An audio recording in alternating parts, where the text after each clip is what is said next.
Kenapa saya bicara ini di awal pertemuan ini? Karena banyak yang tidak sadar, kalau ditanya siapa yang kamu pertuhankan, jawabannya Allah. Tetapi di prakteknya yang dipertuhankan adalah agama. Siapa orang yang menuhankan agama? Apa cirinya? Cirinya sederhana. Siapapun orang yang memusuhi orang lain yang berbeda agama dengan dia, sesungguhnya dia menuhankan agama. Kita aja terkadang sering kegeeran karena rajin melaksanakan ritual agama, seakan-akan kalau kita dapat kebaikan itu akibat dari kebaikan kita. Sombong sekali. Semua kebaikan yang Allah berikan kepada kita adalah hadiah, bukan karena kebaikan kita. Dan semua kebaikan kita bukan untuk Allah, untuk kita sendiri. Ulangi sekali lagi. Semua hal yang terjadi dalam kehidupan kita hari ini, di sini, saat ini, sekarang, itu semua adalah undangan kita. Jadi kalau begitu, kapan hari pembalasan itu terjadi? Sekarang. Semua yang sedang terjadi sekarang adalah hari pembalasan. Balasan dari apa sih? Balasan dari sebab yang kita ciptakan.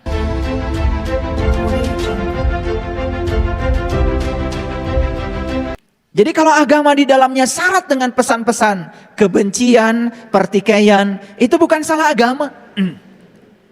Itu salah si pembawanya memahami kedalaman dan intisari dari agama.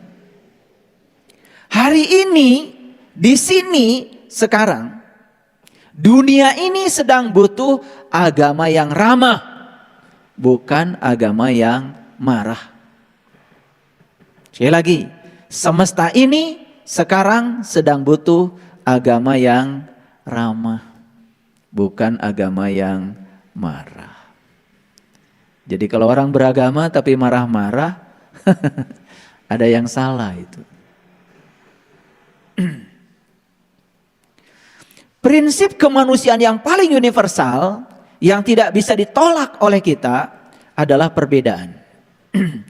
Prinsip kemanusiaan universal yang tidak bisa ditolak oleh kita adalah perbedaan. Dan yang menciptakan perbedaan itu adalah pemilik semesta itu sendiri. Makanya diciptakanlah perbedaan itu lita'arofu, untuk saling mengarifi, untuk saling menghormati, untuk saling mengenal.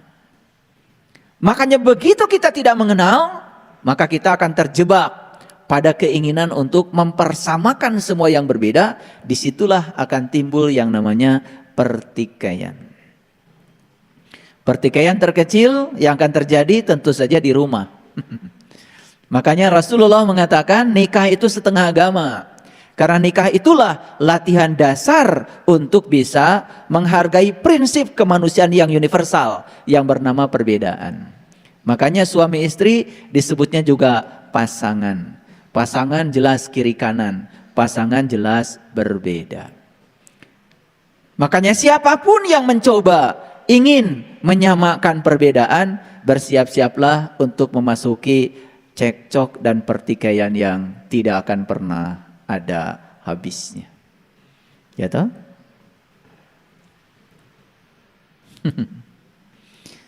Jadi oleh karena itu, ya, cara memuliakan Allah yang paling tinggi nilainya adalah memuliakan ciptaannya.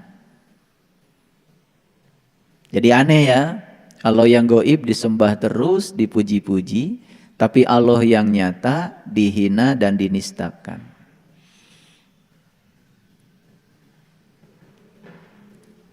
Cara menolong Allah yang luar biasa adalah menolong ciptaannya yang butuh pertolongan.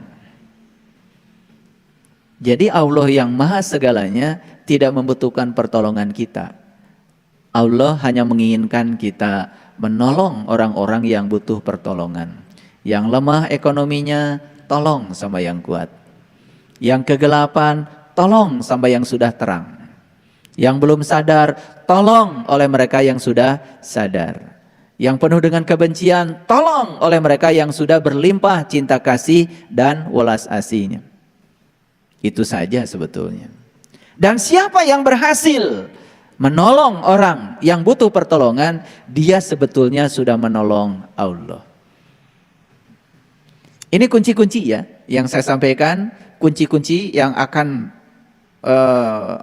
penting untuk memasuki kajian kita hari ini. Oleh karena itu kalau kita lihat di sini saya sudah menulis judul kajian kita hari ini, judulnya Hari Pembalasan. Ini dasar-dasarnya, instrumennya yang harus dimiliki oleh kita semua. Jadi oleh karena itu, esensi agama tidak terletak pada pakaian yang dikenakan. Tapi esensi agama terletak pada akhlak yang dilakukan. Ya. Awas jangan terjebak ya. Karena terkadang kita terlalu sibuk ngurusi pakaian. Apalagi mau lebaran, pakaian apa yang cocok buat silaturahim? Tas mana yang saya pakai nanti ketika berkunjung ke rumah mertua? Slopnya yang mana? Lipstiknya yang mana? Warnanya seperti apa? Sibuk. Itu bagus? Tentu saja bagus. Karena harus cantik pergi kemanapun. Tetapi itu bukan esensi agama. Esensi agama bukan terletak pada pakaian yang dikenakan, tetapi esensi agama terletak pada akhlak yang dilakukan.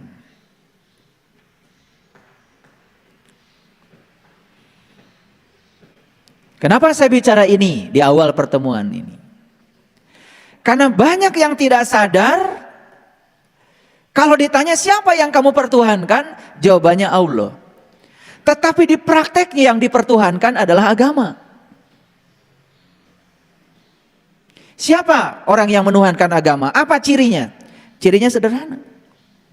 Siapapun orang yang memusuhi orang lain yang berbeda agama dengan dia, sesungguhnya dia menuhankan agama.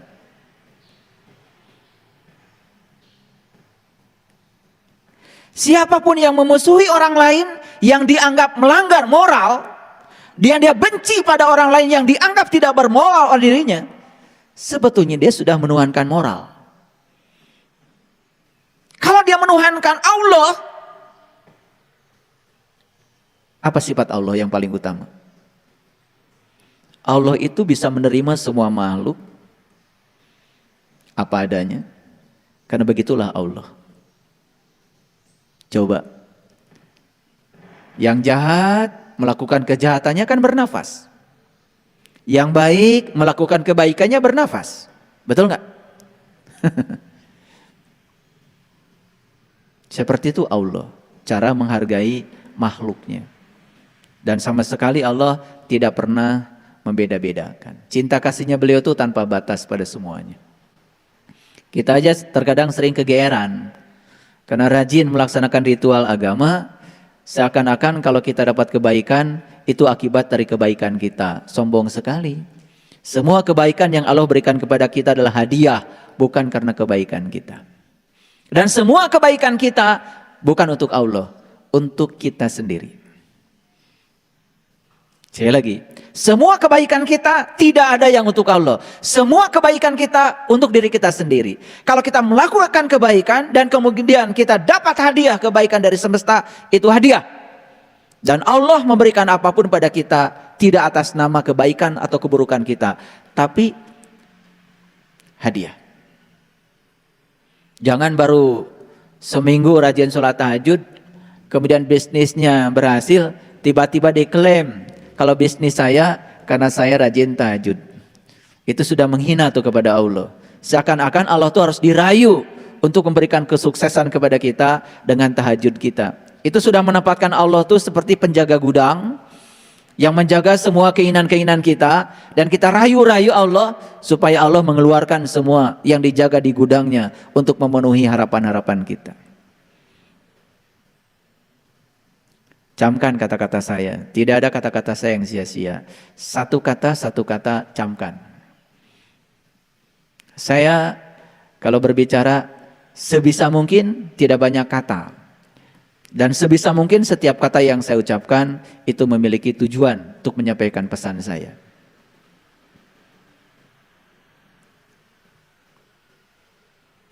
Tetapi jangan lupa, ini hukum alam. Sebaik dan sebenar apapun tingkah laku kita, tetap saja si pembenci akan ada. Setuju? Sebaik dan sebenar apapun tingkah laku kita, si pembenci tetap saja ada. Kenapa mereka ada? Supaya kita waspada. Kalau semua orang pro pada kita, bisa lupa kita. Itulah cinta kasih semesta yang luar biasa untuk mengarahkan kita supaya eling dan waspada. Oleh karena itu, jangan kecil hati ya. Saya rasanya sudah melakukan tindakan yang benar, saya rasanya sudah melakukan tindakan yang baik, tapi kok orang-orang masih benci sama saya? Itu sesungguhnya hadiah dari semesta. Kalau semua orang mendukung kita, bisa jadi kita lupa. Kalau masih ada tersisa orang yang benci kepada kita, kita jadi waspada. Gak ada yang buruk bagi orang yang sadar. Oleh karena itu, para sahabat, kalau sudah melakukan tindakan baik, tindakan benar, tapi ada pembenci, jalan aja terus. Jalan terus. Hidup itu seperti mengayuh sepeda. Kalau kita berhenti mengayuh, jatuhlah sepeda kita. Hidup itu harus terus berjalan. Harus move on.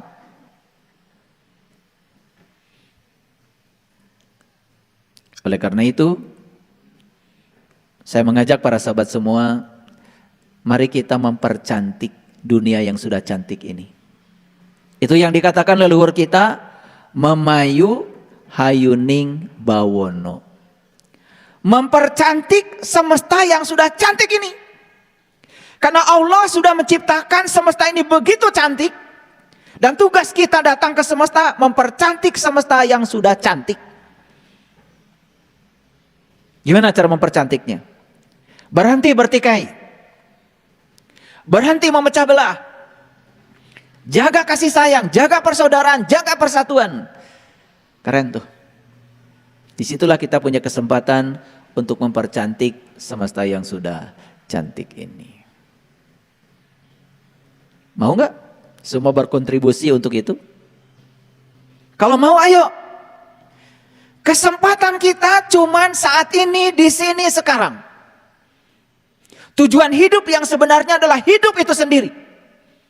Mumpung kita masih hidup, maka disinilah kita punya kesempatan untuk berbuat. Karena begitu kita sudah tidak hidup, tidak ada ranah kejadian di luar kehidupan. Baik, sekarang saya akan masuk pada topik kita hari ini. Judulnya Hari Pembalasan. Begitu saya nulis hari pembalasan, biasanya otak kita langsung terkoneksi. Oh, itu hari akhir. Terkoneksi biasanya, oh itu hari kiamat. Makanya banyak sekali yang cerita kiamat dengan konsep yang salah, yang tidak diajarkan oleh Al-Quran atau kitab-kitab suci yang lain. Saya heran sampai hari ini, Qiyam itu sendiri artinya bangkit. Qiyam itu sendiri artinya adalah berdiri. Qiyamul lail artinya bangkit tengah malam. Tapi kenapa ketika kita cerita kiamat, kebanyakan otak kita berpikir tentang kehancuran alam semesta ini. Itu yang saya sampai sekarang gak ngerti. Memang cerita kiamat itu ditandai dengan gunung-gunung diperjalankan. Manusia diterbangkan seperti anai-anai. Itu bahasa simbolik. Anai-anai itu siraru. Anai-anai itu tinggalnya dalam kegelapan, di lubang. Dan begitu musim hujan, anai-anai keluar dari lubang. Apa yang dicari anai-anai? Lampu. Dengan sayapnya yang tipis, dia terus mengejar sampai pada cahaya. Begitu tiba pada cahaya, patah sayapnya, jatuhlah anai-anai dan mati. Apa pesan semestanya? Pesan semestanya, sebelum kamu mati, rengkuhlah cahaya ilahi yang sudah disediakan dalam dirimu. Jadilah seperti anai-anai. Gunung melambangkan kesadaran, perjalankan kesadaranmu. Kan sebetulnya itu baru terjadilah hari kebangkitan. Setelah terjadi hari kebangkitan, sadar kita dengan kehidupan. Jadi kapan hari pembalasan itu? Hari pembalasan itu di sini. saat ini, sekarang. Saya akan buktikan secara saintifik. Ayo, perhatikan saya. Kalau hari ini kita panen jagung, sebetulnya itu sedang mengingatkan saja bahwa 2-3 bulan yang lalu kita nanam jagung. Kalau hari ini kita panen pisang, hanya sedang mengingatkan saja bahwa setahun yang lalu kita tanam pisang. Kalau hari ini kita panen beras, 4 bulan yang lalu kita tanam beras.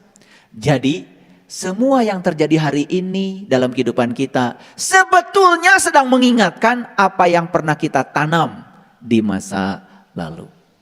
Ini hukum. Camkan dulu.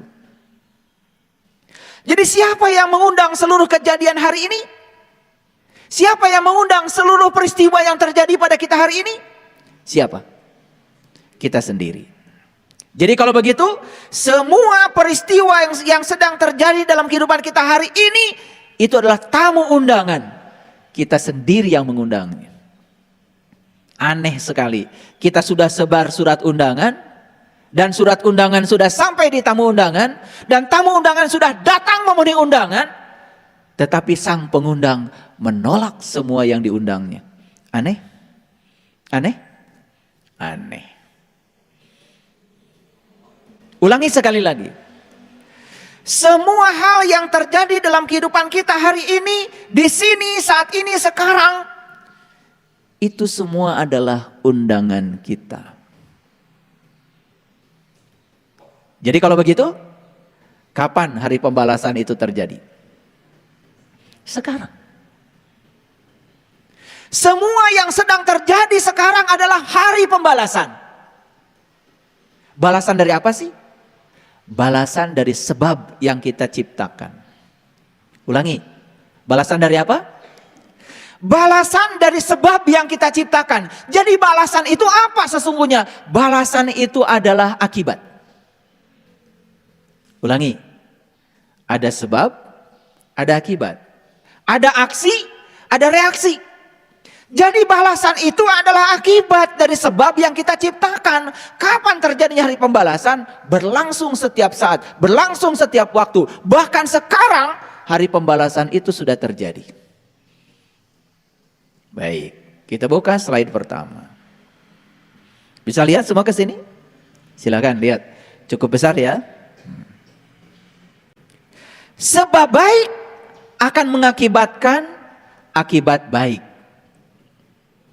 Dan ujungnya adalah kebahagiaan. Sebab buruk akan mengakibatkan akibat buruk. Dan berujung penderitaan. Jadi kenapa saya bahagia sekarang? Itu hari pembalasan. Dari sebab baik yang sudah kau ciptakan. Kenapa saya sekarang kok menderita? Itu hari pembalasan. Dari apa? Dari sebab buruk yang sudah kau ciptakan. Sesederhana itu. Itu yang kemudian sering disebut dalam bahasa tradisi lain dengan hukum karma.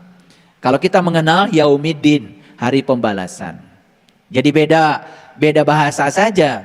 Ada yang mengatakan hukum karma, hukum sebab akibat. Ada yang mengatakan Yaumiddin. Sebetulnya yang sedang dibicarakan adalah semesta yang sama. Yang sedang dibicarakan adalah kejadian yang sama. Cuma dipandang dari tradisi yang berbeda. Dalam bahasa Arab disebutnya saum. Dalam bahasa Pali disebutnya puasa. Sebetulnya sedang menceritakan sebuah keadaan yang sama. Tinggal di dalam keluhuran. Cuman satu menggunakan bahasa Arab, satu menggunakan bahasa Pali. Tetapi harus hati-hati, tidak semua bahasa memiliki tradisi yang sama.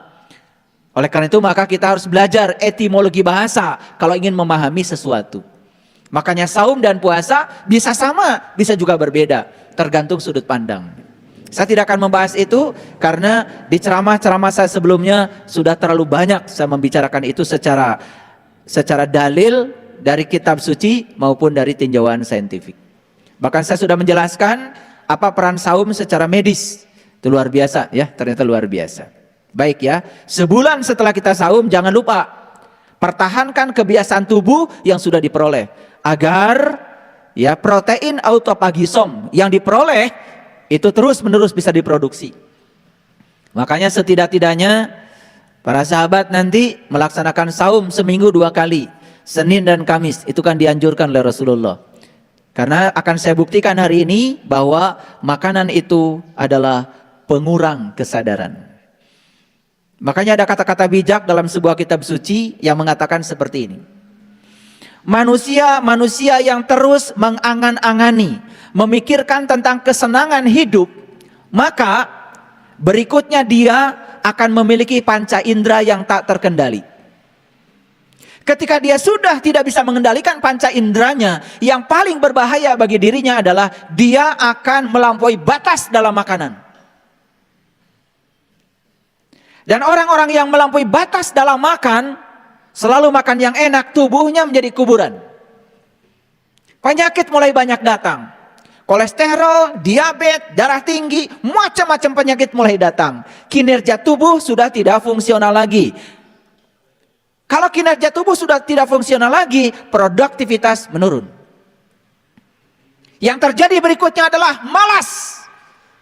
Dan setelah malas, ikhtiar menjadi kurang semangat. Maka di akhir perjalanannya apa? Penderitaan. Itu persis seperti angin yang akan merubuhkan pohon yang kuat. Sekuat apapun pohon, kalau anginnya kencang, rubuh juga. Jadi perhatikan orang-orang yang semacam itu. Sebaliknya orang-orang yang sudah berhenti mengangan-angani kesenangan hidup, dan sudah bisa mengendalikan seluruh panca inderanya, dan dia bisa mengendalikan kebiasaan makan yang berlebihan, berkeyakinan teguh dalam hidupnya, maka yang terjadi apa? Dia akan penuh dengan ikhtiar, dia akan penuh dengan upaya. Maka saya yakin dia itu seperti batu karang yang sulit untuk dihancurkan oleh angin sebesar apapun. Angin sebesar apapun bisa meruntuhkan pohon yang kokoh, tetapi angin sebesar apapun tidak akan bisa meruntuhkan batu karang. Kita harus punya atap yang tebal. Kalau atap kita terbuat dari alang-alang dan jarang atapnya, begitu hujan turun pasti bocor. Tapi kalau kita punya atap dari alang-alang, tebal atapnya, sebesar apapun hujan turun, gak bocor. Jadi kita ini sering bocor. Karena apa? Karena kita tidak memiliki pertahanan. Disinilah sebenarnya perannya agama. Makanya agama harus mengantarkan kita dalam dimensi spiritualitas. Supaya kita punya ketangguhan. Nah yang saya sampaikan tadi itu adalah ciri-ciri manusia tangguh tadi. Bisa mengukur dirinya. Baik para sahabat.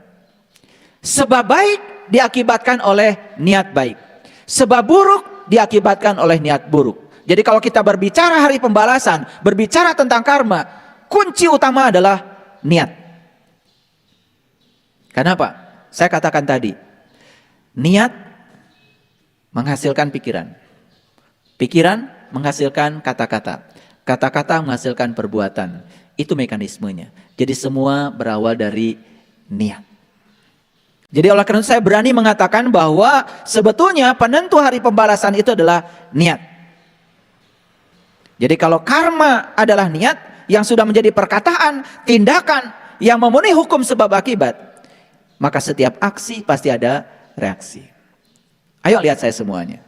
Jadi semua yang sedang terjadi dalam kehidupan kita hari ini adalah buah yang harus kita panen dari tanaman kita sendiri. Pertanyaan saya satu.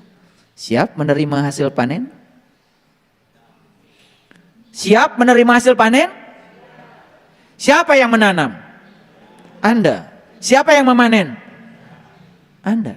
Kenapa siapnya? Siap.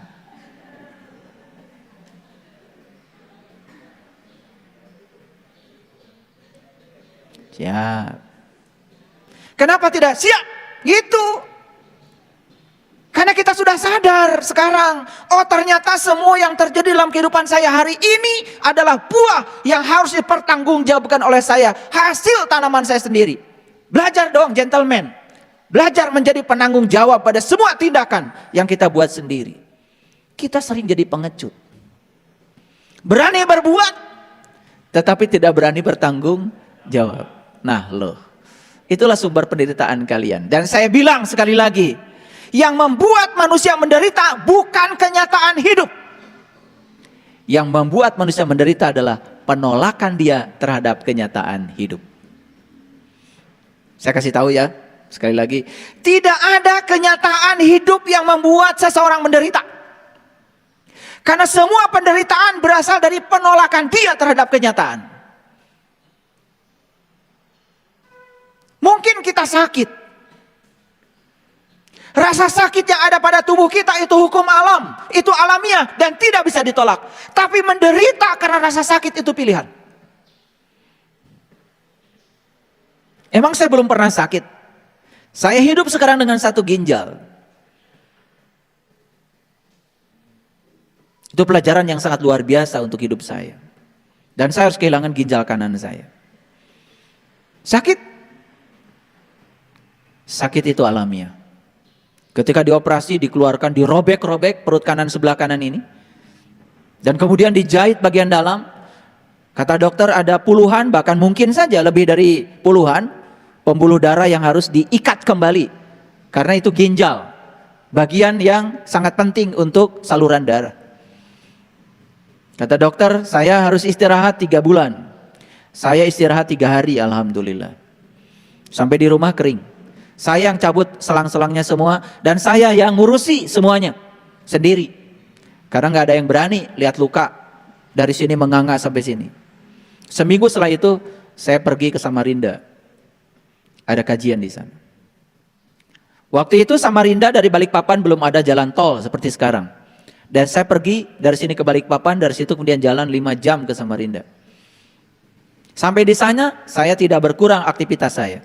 Karena saya sudah tahu ilmunya. Sakit itu alamiah. Rasa sakit yang kita terima bisa kita jadikan sebagai penderitaan, bisa juga tidak.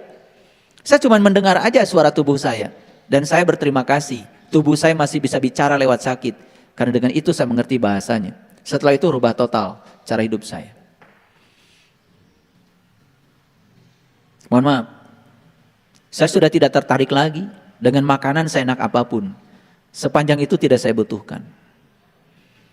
Makanya saya sering berulang kali mengatakan, saya makan buah pagi-pagi dan itu gosok gigi dan saya saum. Saya baru makan siang itu juga terbatas. Hanya yang sesuai dengan golongan darah saya dan saya butuhkan. Yang tidak saya butuhkan gak saya makan. Enak itu cuma 10 menit di sini. Bebannya terlalu berat. Apalagi beban bagi lambung, beban bagi darah. Coba, terlalu banyak makan karbohidrat, begitu tidak diproses apa yang terjadi? Kadar gula darah naik. Pankreas kita rusak. Karena pankreas harus mengubah karbohidrat, gula menjadi energi. Ketika tidak mampu diubahnya, tumpukan gula darah di dalam darah tidak bisa ditolak lagi. Akibatnya apa? Harus disuntikan insulin. Mahal bukan? Jadi aneh ya. Kita takut menghadapi kematian, pengen umur panjang, tetapi kita tidak pernah mempanjangkan umur kita dengan ikhtiar kita. Aneh bukan? Karena apa? Karena di sini yang terpikir oleh pikiran adalah kesenangan, kesenangan, kesenangan. Makan enak, makan enak, makan enak, itu yang terpikir. Maka 75% orang yang level ini uangnya habis buat ngurusi tubuh dari leher ke bawah. Mungkin 25% pun tidak ada buat dari sini ke atas. Beli buku yang bisa mengembangkan pengembangan diri, beli buku yang bisa menginspirasi agar hidup menjadi lebih berkualitas, mungkin jarang. Coba tanya, saya tanya, sebulan sekali aja mungkin kita nggak pernah beli buku itu. Ya toh? Nggak apa-apa, ya sekarang banyak yang gratis di YouTube. Ceramah saya udah saya blast, gratis.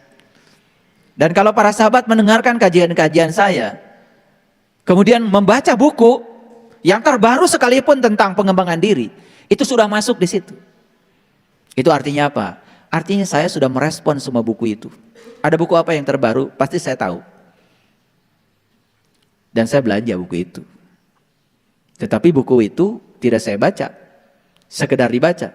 Saya praktekkan dulu. Kalau sudah jadi pengalaman saya ceramahkan. Kalau belum jadi pengalaman itu namanya katanya. Sebagus apapun kata buku, kalau itu belum jadi pengalaman itu masih kata orang. Dan saya tidak pernah menceramahkan apa kata orang. Yang sudah saya sampaikan adalah yang sudah saya riset menjadi pengalaman pribadi saya. Itulah untungnya para sahabat. Modalnya kan dikit kan? Cuma telinga toh? Iya. Ya kuota lah, pakai modal kuota sedikit. Tetapi effortnya kan tidak lebih besar daripada saya. Jadi hukum aksi reaksi itulah yang disebut dengan hukum pembalasan. Ini saya sedang meluruskan pemahaman, karena begitu cerita hari pembalasan, seakan-akan pembalasan itu diakumulasi, nanti katanya kemudian kita dibakar oleh api yang menyala-nyala dalam neraka, begitu? Tidak. Karena pembalasan itu harus setimpal. Kalau Anda mencubit di dunia kepada orang, Anda harus dicubit orang di dunia. Biar sakitnya sama. Ngerti? Anda menipu orang di dunia pada saat masih hidup, rasa sakit yang Anda timbulkan pada orang yang Anda tipu harus dirasakan Anda di dunia juga. Oleh karena itu maka jangan heran kalau kita datang ke sini sekarang di kehidupan kita untuk menyelesaikan utang-utang kita.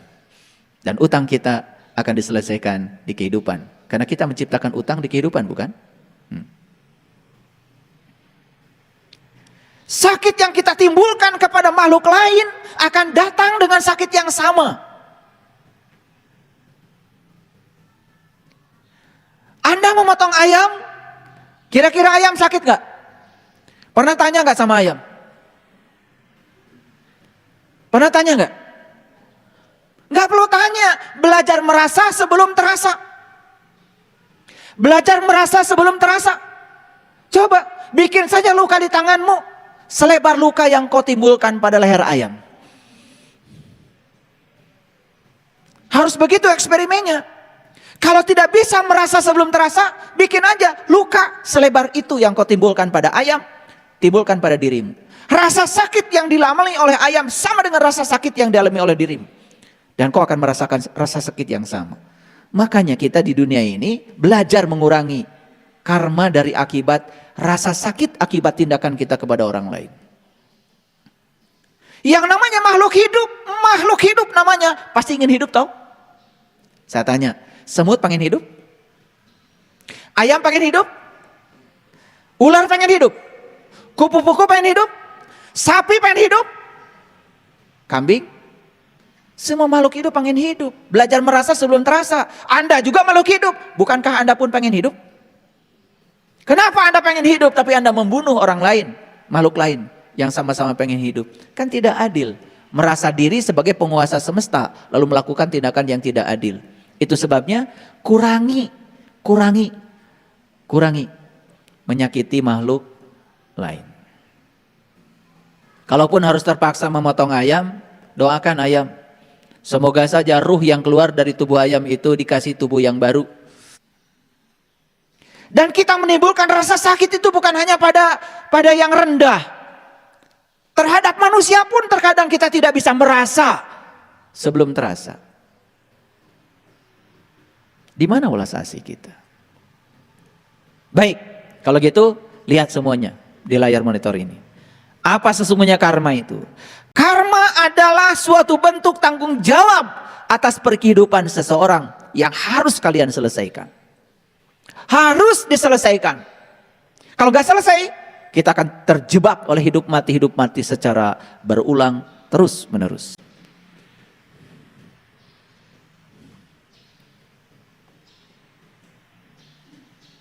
Ulangi, apa karma? Suatu bentuk tanggung jawab. Kata kuncinya gak usah dibahas semua, dihafalkan repot nanti jadi pusing. Tanggung jawab aja. Jadi tanggung jawab itu berarti apa? Semua kehidupanku hari ini yang sedang aku jalani adalah tanggung jawabku. Aku yang harus menjamunya, aku yang harus menerimanya dengan penuh tanggung jawab. Karena apa? Itu adalah buah dari karmaku sendiri. Udah siap belum? Siap belum? Yes. Kalau seperti itu sudut pandang kita, tidak ada yang akan kita tolak dalam hidup. Begitu sudah tidak menolak lagi, penerimaan kita terhadap kehidupan menjadi luas dan lebar. Saksikan saya, surga mulai mengalir dalam diri kita. Karena semua neraka yang kita ciptakan dalam kehidupan ini berasal dari penolakan. Begitu kita menerima semuanya, itulah yang disebut dengan pasrah total kepada kehidupan. Itu yang disebut dengan muslim. La tamutunna illa wa antum muslimun. Jangan kamu mati kecuali kamu sudah bisa menerima semua hal apa adanya. Itulah syarat mati. Makanya saya sering berulang kali mengatakan bahwa kesadaran terakhir seseorang mati akan menjadi kesadaran awal saat dia terlahir kembali. Hati-hati itu. Mati dalam penuh kebencian, nanti kamu juga lahir menjadi orang yang penuh kebencian. Kan jangan heran lihat anak-anak kecil. Ya, lahir ke dunia dari kecil aja sudah penuh dengan kebencian. Ada tuh anak. Dari kecil aja sudah membenci. Betul nggak? Banyak penolakan. Begitu ada yang tidak dia suka, dia marah. Dia itu kan sudah dibawa itu, sudah dibawa, ya. Bahkan menurut riset neuroscience tidak bisa dibantah lagi bahwa sel tubuh kita menyimpan DNA. Dalam satu DNA tubuh kita terdapat 3 miliar data yang harus kita selesaikan. Dalam satu DNA saja.